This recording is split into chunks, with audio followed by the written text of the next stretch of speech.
I was desperate to join a new job after my husband and I were both laid off last year.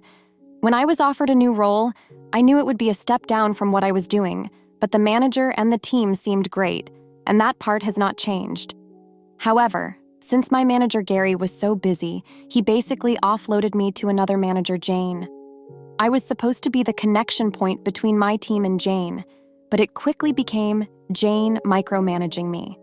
She would ask me to work through lunch, cancel vacation days, call at 11 p.m. on weekends, and order me around on phone calls. She also made nasty comments about my weight and said I was big for my race. The list of personal slights so long that it filled 3 pages. I would talk back to her, and she did not like that, and that provoked her more. I only stayed because we needed to pay the bills. Finally, I had a mental breakdown on a Friday afternoon after she yelled at me for something trivial about scheduling a meeting without including someone from her team who I didn't know about. I was dealing with a family tragedy and couldn't take it anymore. I told Gary about the situation with Jane, and he was sympathetic and not at all surprised considering half her team quit. He immediately offered to move me to a different team under him. I was thrilled. Well, turns out going to the new team didn't help.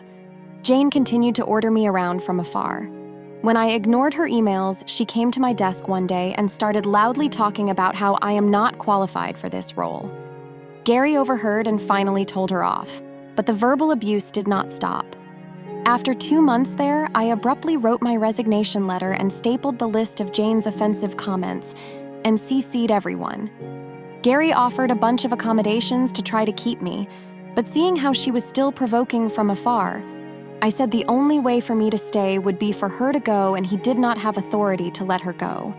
Her manager was in a different country, and despite several HR complaints from at least 5 people, nothing was done. So I left, loudly and without shame, telling everyone exactly why I was leaving. Times were very bad for 3 months. There were nights we would eat slices of bread just so we could pay the mortgage and emergency expenses from a health crisis and a funeral. Even after he found a job, we were still catching up on bills and still are. I spent months applying to 5 to 10 roles per day, sometimes over 20. Last month, I saw a public memo about a big shot from a former company joining the company I just left. I used to work with this guy closely and texted him a, "Congrats, let me know if you need any insights on the new place." We had a quick call where I told him some ins and outs, where I thought they could innovate. After this call, he asked me to join the team as his chief of staff. I accepted. Imagine Jane's shock when we had our first all-hands call. All the VPs and above were asked to welcome the new big shot in a giant conference room. In Big Shot's speech, he breezed over that I'll be his chief of staff, along with a few key names. I now sat 2 levels above Jane, and apparently, within the 3 months I was not there, the other half of her team turned over. Every single person left. Gary was excited for me and said all nice things. However, Jane took the classless route and sent Big Shot an email about how I'm an unqualified idiot, that I used to work for her, how I tried to get her fired, and that she suspects I lied to get ahead. She didn't even try to be fake nice. Big Shot forwarded me her email and asked what this was about. I was so nervous and excited. Little did Jane know, I was a director at Big Shot's competitor company and was already a level above her, so 2 levels isn't a big leap, and I worked with him for 5 years.